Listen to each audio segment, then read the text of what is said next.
Hello, welcome to Her Wild Side Hockey Podcast. I am your hostess, Mikki, aka Hockey She Wrote, and I am coming to you less than 24 hours after I watched the most bonkers game of hockey I've ever seen in person. Uh, I say bonkers because I'd like to say wild game, but then it gets all confusing. But so suffice to say, this weekend I was at both the Saturday and the Monday game. If you follow me on Twitter, you would see that I posted a picture of us from each game, and it looks like we lived in our seats. We simply changed our jerseys and like I braided my hair. Anyway, what a weekend. So I meant to record a podcast before now, but life gets in the way. So I'm not even going to talk about last week. I'm simply going to talk about this weekend because again, I might not even be able to formulate all the words that I need to talk about these games. One thing that I did want to touch on from last week, however, is that Mason Shaw is back. And I know we are all very excited. He has not played yet. I was really hoping I'd be able to see him play either Saturday or Monday. I also understand why he didn't because fourth line has been clicking and they're really wanting that to get going. Although they did switch up the centers um, because the third line has just been not great. And I will say one thing that I think fans should appreciate about John Hines is the fact that he is willing to switch up lines and pairings on the fly. You know, that was kind of one of the biggest complaints that I would hear about Dean Evison is that he would just stick with the same lines and they were obviously not working. And it was like you would have to like just beat it to death before he would change it. So the fact that John Hines does switch things up mid game, I think people should appreciate that. So, like I said, there was the Saturday game, which was a 4 o'clock game. And let me say, a 4 o'clock game is really this odd time of day. You know, I like an evening game, a 7 o'clock start. I understand why you have like a 1 o'clock start, you know, kind of middle of the day, maybe more of a family atmosphere like it was on Monday with the kids, the next generation kids game. But 4 o'clock was just a really strange start time. Um, it was also a 78s game. So maybe they were just like, okay, well, since we are wearing 78s, we can just do weird stuff like a 4 o'clock game. Who knows? So 78s were on Saturday, regular jerseys on Monday. And like I mentioned, the Monday game was the next gen game. And my brother was a little bit concerned going into it because they talked about, you know, they had like a next gen PA announcer and next gen in arena hosts and next gen.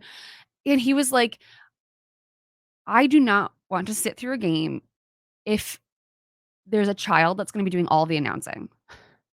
And thankfully, that was not how they did it. You know, the next gen PA announcer just kind of at the beginning of the game was read a few things.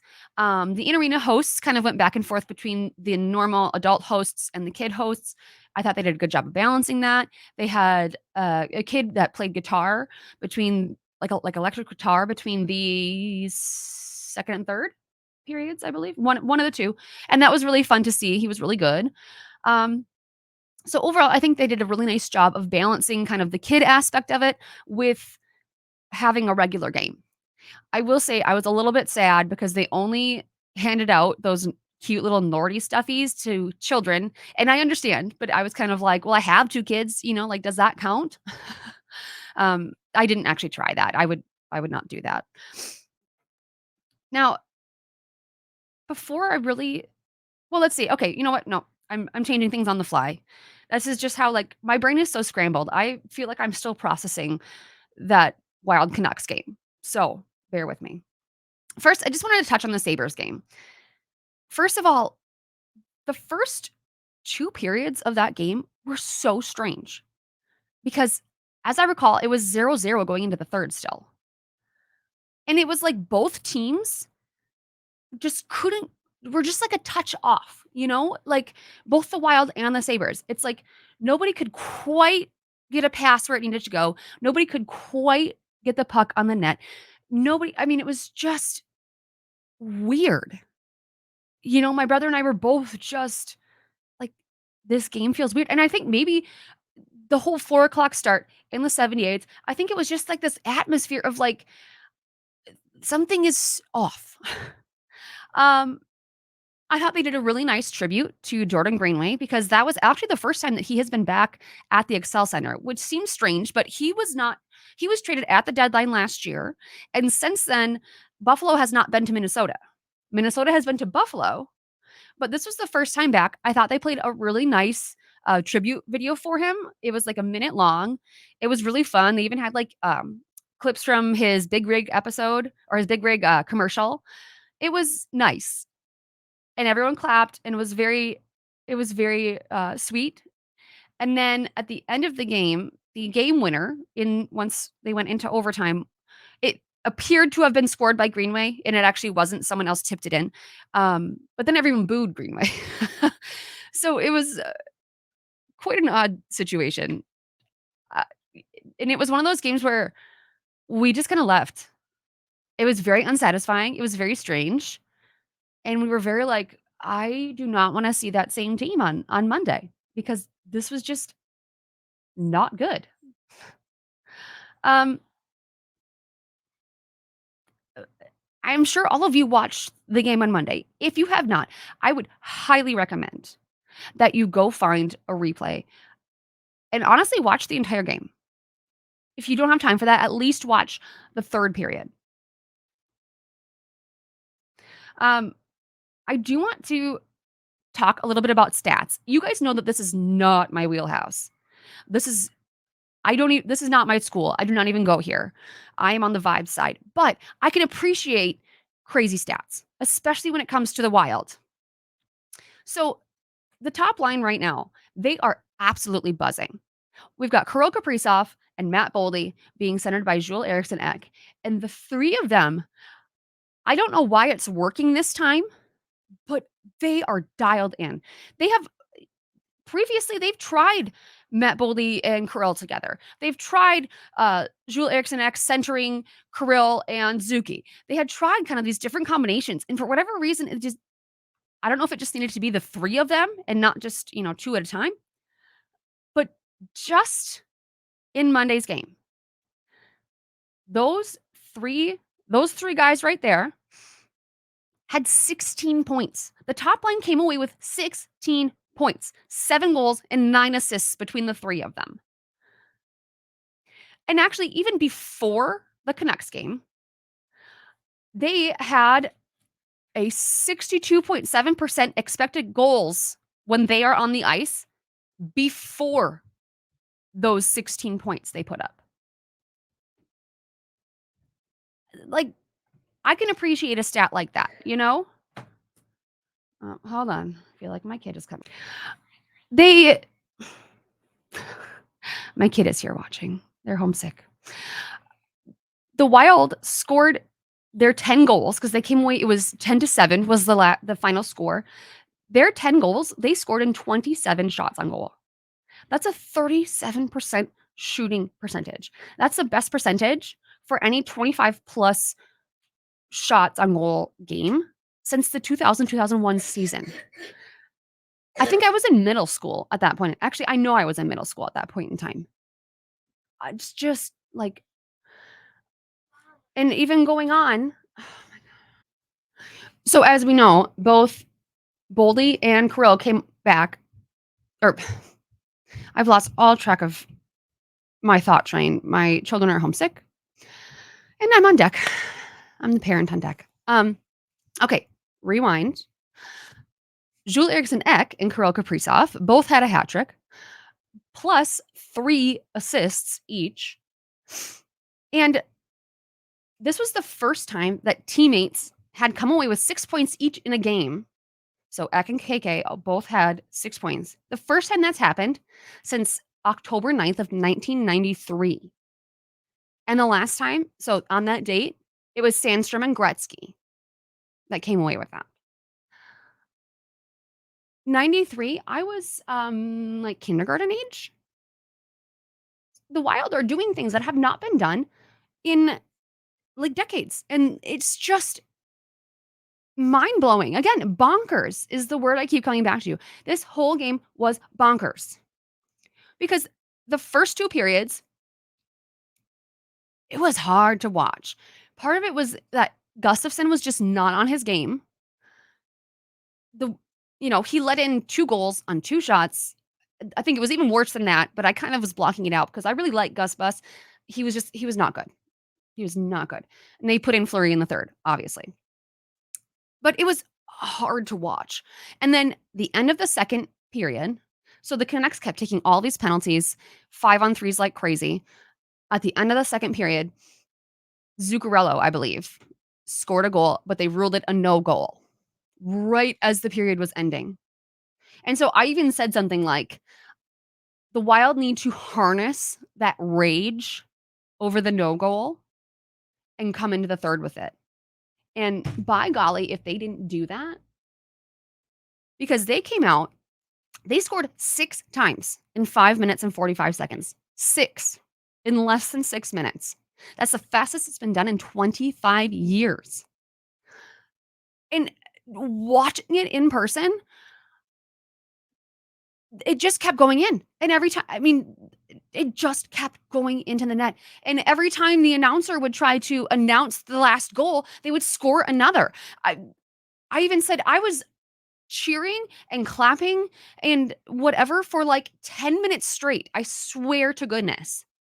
I actually got to the point where um my voice doesn't sound as bad as I thought it might because between the Bonkers game and Declan Chisholm scoring his first NHL goal on Saturday, between those two, I thought that I would not have a voice.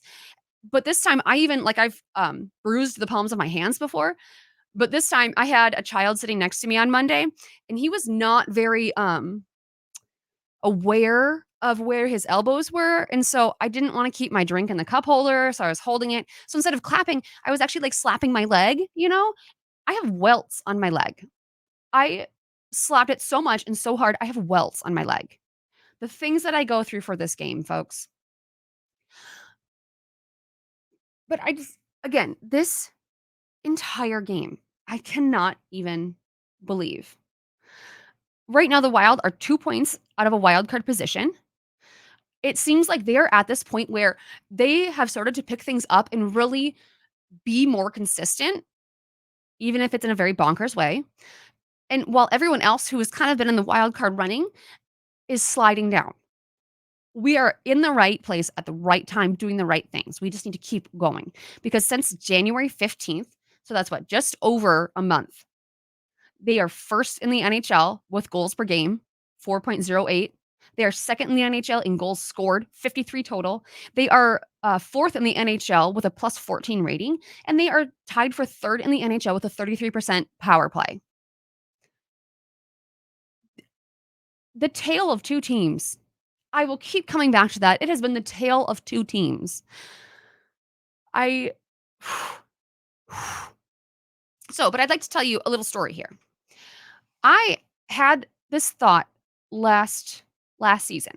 We went to a game, my brother and I. He bought a hat, and then I believe Kaprizov got a hat trick at that. I might have been Boldly. One of the two got a hat trick. My brother tossed his old hat, and we had this joke of, okay, well, you have to buy a hat because then they'll have a hat trick. I am not kidding you. Yesterday, my brother bought 2 hats. I'm not even kidding. He bought 2 hats before the game. So Eck gets his hat trick. My brother takes off his hat, throws it. It's his old hat, a work hat, not a super big deal, you know. So he puts on one of the new ones. And then how many minutes later, and Kaprizov scores a hat trick? My brother did hesitate for a moment, but he ripped that new hat off his head and he tossed it on the ice. And that is commitment, folks. He did go back and repurchase the same hat after the game, and we did actually find his original hat also. So, he did come away with the same number of hats when he entered the game. But, again, how were there even hats at that point? But there were. Their hats were raining down. Hats all over. There's actually a really cute video of, Duhaime helping to clean up the hats. He's, like, getting them all into a little pile with his stick. So, I mean, this game ended, and I had people tagging me on in Slack and on Twitter and texting me being like, "What is happening right now?" And I was like, you know what? I don't even know. I'm here and I cannot even describe to you what is going on. It is unreal. And the best part about it is that the Vancouver Canucks are ranked number 1 in the NHL right now. So the Wild came along and they were like, playing kinda dinky for the first 2 periods, and then in the 3rd, they're like, "You know what? No. Nope, we're gonna win today." So, after the game, Joel Eriksson got the helmet, and I was so happy for him. You know he's my favorite. He is my favorite player, always and forever. Um, but he was just so happy, and it was so fun to see Eck, who tends to, uh when you see him, he's either kind of a little more serious or he's getting shoved around on the ice and he's just, like, pissed off. So, it was really fun to see just how happy he was after the game. Taking a breath now. I do think that game was the best game that I have ever seen in person, and I do think that I'm gonna go find video of that 3rd period and just watch it because I just feel like reliving it. It was completely bonkers. Alright, we're gonna move on a little bit here. First of all, I just wanted to touch on the PWHL Minnesota team. They had a back-to-back this weekend, and they won in Ottawa and then lost in Montreal. Both were very close games. I believe they were both 2-1. It's just, Minnesota was 2 in the first one and 1 in the second one. I'm also gonna touch on or you know what? I also wanted to oh my goodness, this is gonna be one of those podcasts that's hard to listen to because I just, like, this I'm still processing the Bonkers game. The Wild prospects last year, their prospect pool was ranked 1st in the league. They are now ranked 10th in the league, but do not panic. It's not that it got worse, it's that prospects are aging out of being a prospect. I don't remember exactly what the age cutoff is, but it's like Boldy for a while was a prospect, and then he's too old for that, and um, that kind of thing. I don't even know. They don't. Faber's not considered a prospect. Faber's yeah. Anyway, oh boy. So future considerations in a bag of pucks. My miscellaneous section. They had the Stadium Series this past weekend, and Matt Rempe had his first game. He got to do a rookie lap at an outdoor stadium. He's the first in the NHL to ever do that. Then his first shift was 1 second long because then he got in a fight with Matt Martin, who told him that he had longer arms than Chara because Matt Rempe is 6'8.5", I believe. He actually ended that game with 4 minutes and 26 seconds of ice time and 5 penalty minutes. So he spent more time in the penalty box than he did on the ice. But you know what? Matt Rempe, you made a splash, like, way to go. On the same, I believe, Saturday, at the same time as the Stadium Series, the Penguins were retiring Jaromir Jagr's number, which was terrible timing. I do not know who put those things on at the same time. Terrible timing. But everyone in warmups wore his jersey, and most of them were also wearing mullet wigs, and which was amazing to watch Sidney Crosby warm up in a mullet wig. But Yager also got to go out in warmups and just one last time, and I thought that was so cool that he was allowed to do that. I mean, I don't really the NHL, has kind of this ban on all things fun. So, the fact that I'm assuming somebody cleared it, either that or the Penguins made a good choice of just being like, "You know what? We're just gonna have him go out." And then, what's the saying? Better to ask for forgiveness than ask permission. I feel like with the NHL, that's kind of the route that people need to go sometimes.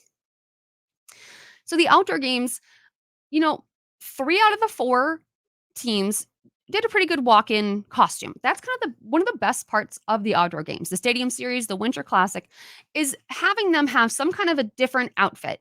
I mean, not that they're always super, like, creative necessarily, but it's just fun to see. The Minnesota Wild, when they did their Winter Classic walk-in, it wasn't super creative, but they did have these cool kind of like, baseball, almost like Letterman's jackets that were Minnesota Wild themed. They had, like, hats. I mean, but then you have, the Blues that year did, like, Hawaiian shirts and shorts, and you have to remember that it was, like, 20 below 0, so that was a little more of a commitment for them.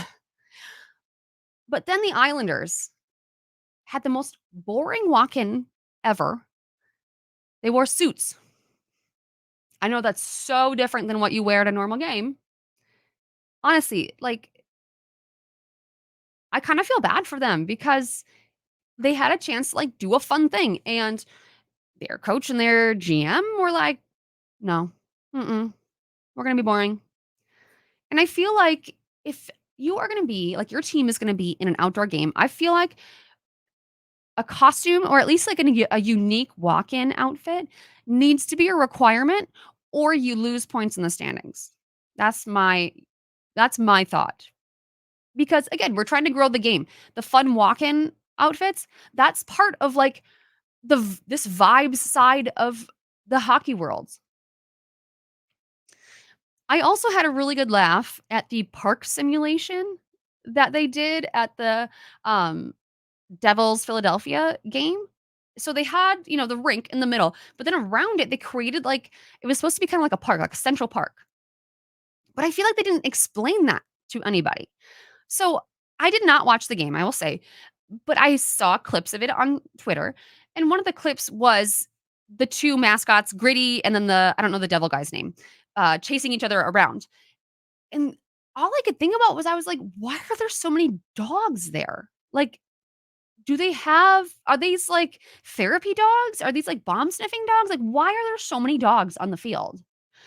I did realize later that, like, okay, this is supposed to be a simulation, like, oh, they're playing a pickup game of hockey in the park, but, like, the actors, they're walking dogs, and there's a lady with a stroller that had, like, a fake baby in it and selling fake food and people biking, and it was just like, I I understood the vision, but I don't think they got the execution right. And I compare it to, again, when Minnesota hosted the Winter Classic. It was a similar idea. There was the big rink in the middle, and then around it, they had smaller rinks.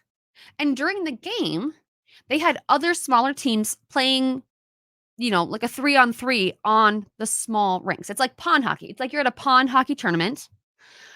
But what I thought was super cool, and it helped that they would, like, announce these things or they talked about what was going on.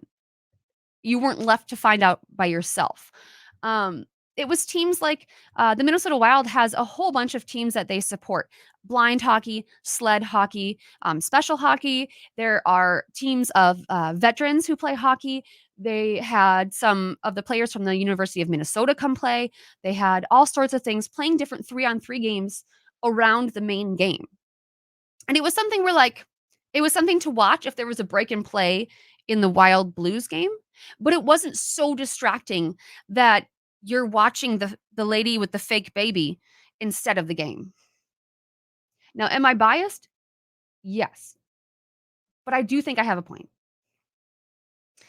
And I'm going to wrap up this very scattered and strange podcast after a bonkers game, a bonkers podcast for a bonkers game, with just saying that tonight, the Minnesota Wild are playing in Winnipeg. One good thing is that both teams are on the back of a back to back. Otherwise, that would be really crappy.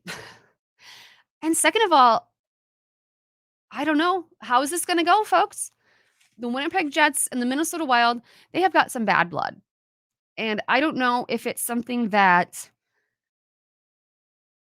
uh, I don't know. Is this something that is going to rear its ugly head tonight? Marcus Foligno is still out. He did not travel with them.